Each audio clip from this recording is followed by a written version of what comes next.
Welcome to Anita Talks History and Genealogy. So pleased that you are able to join me this day, that my loyal fans have continued to follow me, to comment. Thank you to those who are donating money, who are commenting, and who are liking and subscribing and helping to grow our channel. I appreciate each and every one of you. And today,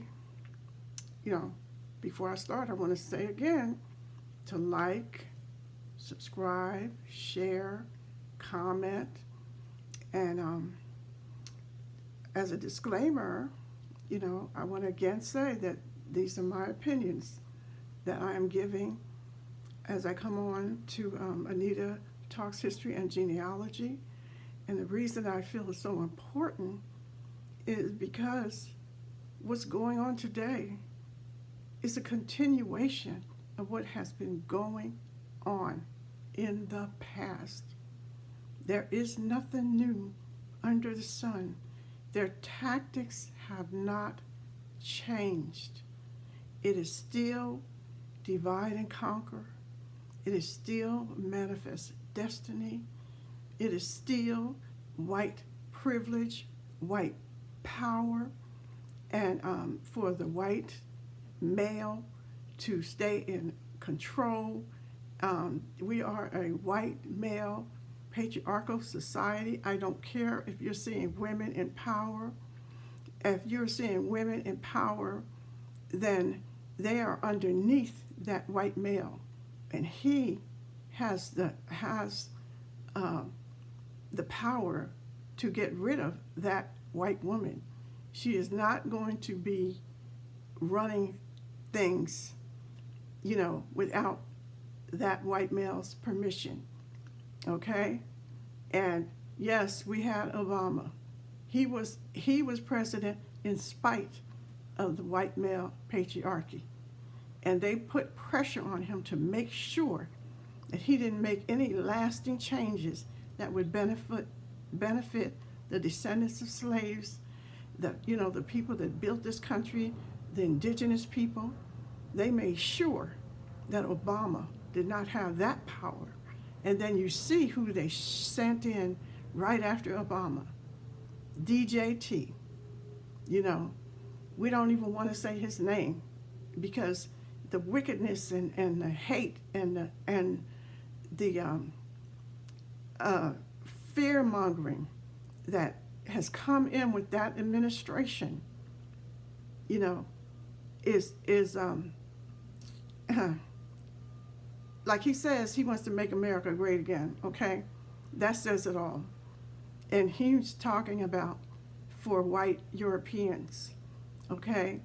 And the thing about it is, if you look at who is on his cabinet, most of them are more than likely immigrants.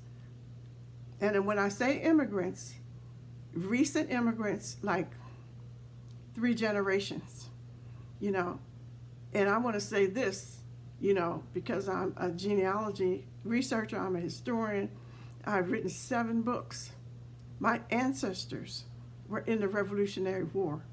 There were many people of color in the Revolutionary War who fought, and they were fighting to end slavery. They did not know that once they chased the British out, that it would be a continuation of the enslavement of not only of African people, but of the indigenous people that were here. After the Revolutionary War, they went on a campaign like George Washington and all of those, so-called presidents. They were frontiersmen. They were going out killing, overseeing the killing of native people, of indigenous people. They were slave owners. This is what the country was built on.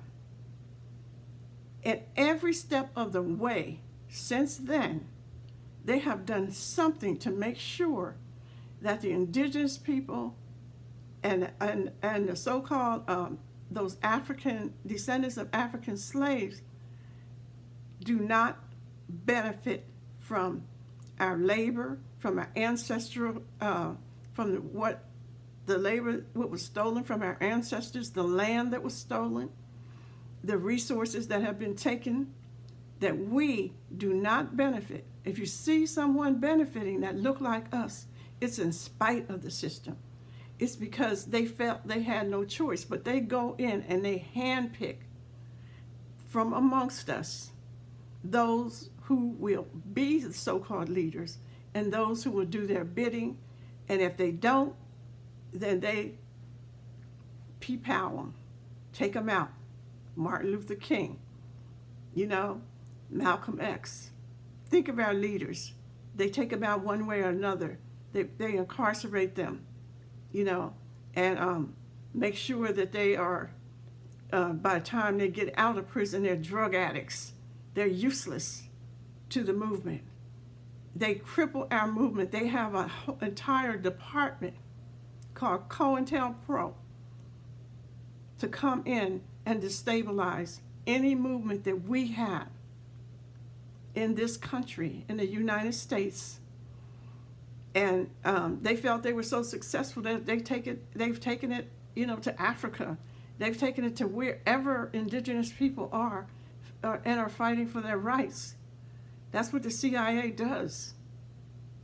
That's what's going on. They even allow the FBI to go overseas and destabilize any indigenous people or African people who are fighting for their rights. They go over and destabilize governments, and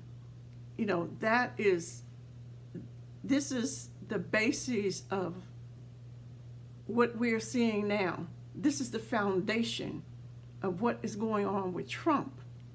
But you see, every time a Republican comes in and starts doing what Trump is doing,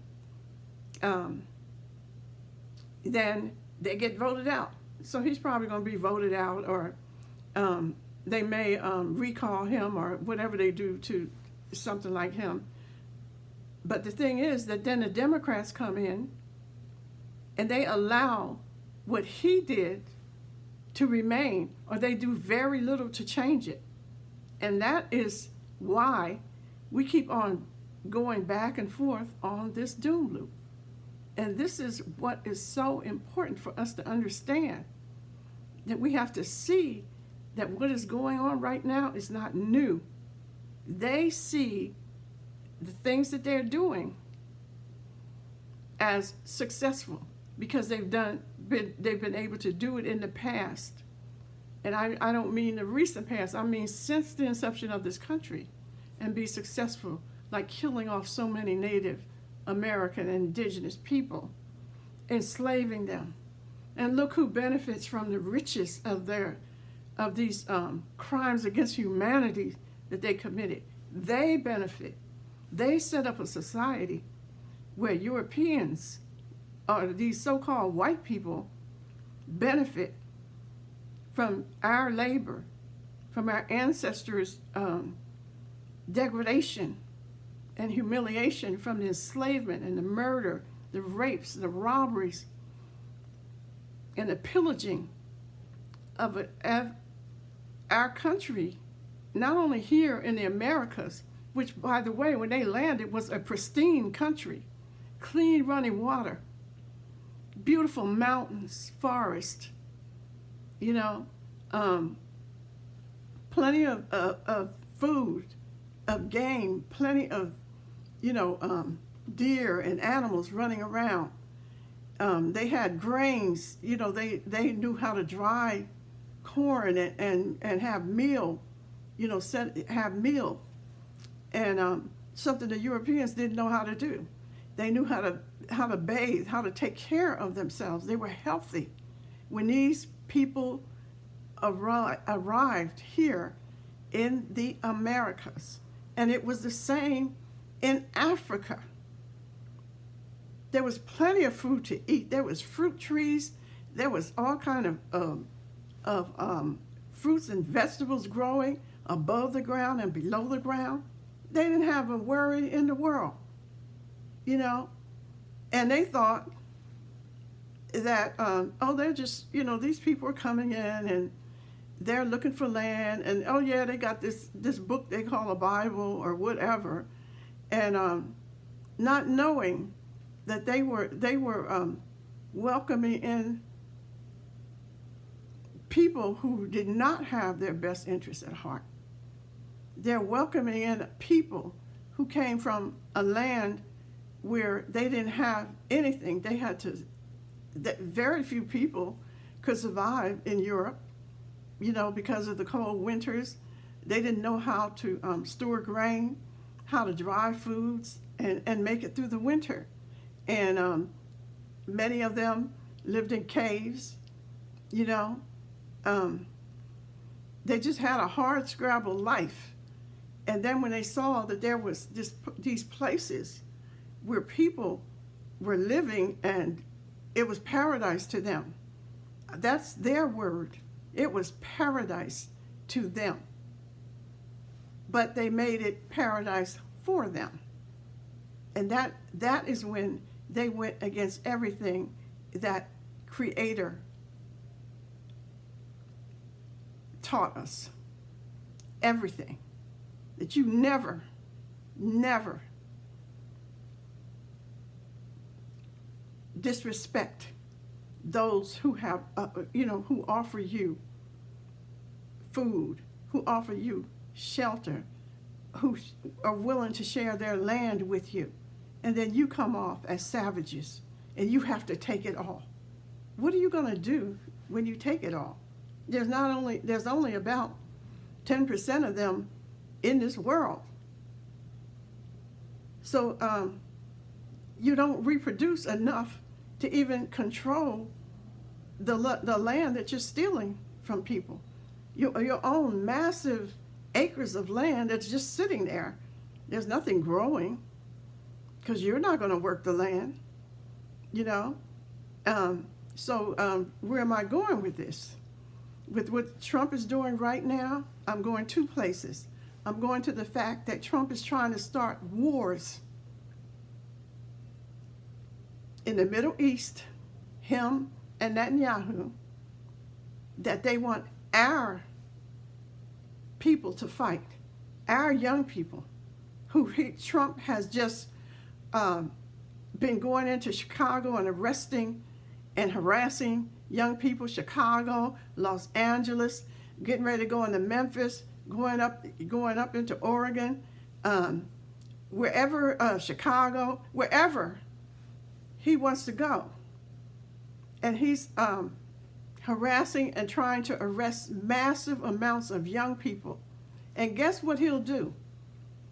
Give them an arrest record, put them in prison, and then tell them, oh, if you go fight this war for us, we'll let you out of jail. We'll let you out of prison. We'll drop the charges against you. Or if you go and work these farms, go and pick the crops for these farmers, we'll take your time off. Because I can see what they're doing. They're doing the same thing they have always done.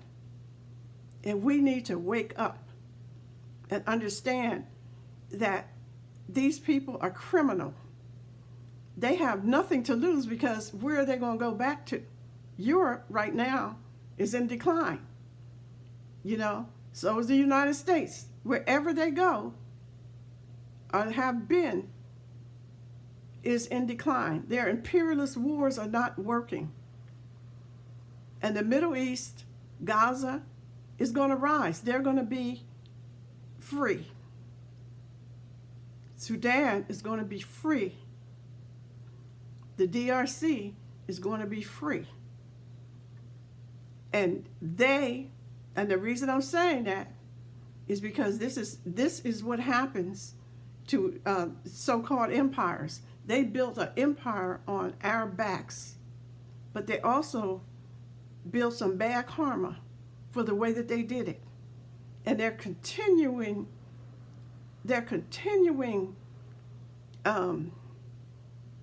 push against those of us whose ancestors were forced to do all the work on this land so that they could benefit, set up their little corporations, and then, pass laws so that we could not work, get a decent job, set up laws so that we could not have housing, set up laws so that our children can't go to school and learn anything, set up laws so that all the history books do not reflect the truth of what this country was built on.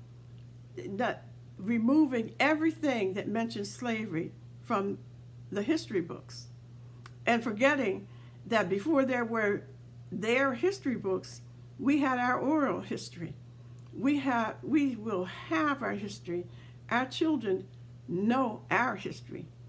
We don't need them to tell our history. Maybe their children are going to suffer because they're the ones who don't want to tell the true history. But we're not going to stop. We got so many griots in our community.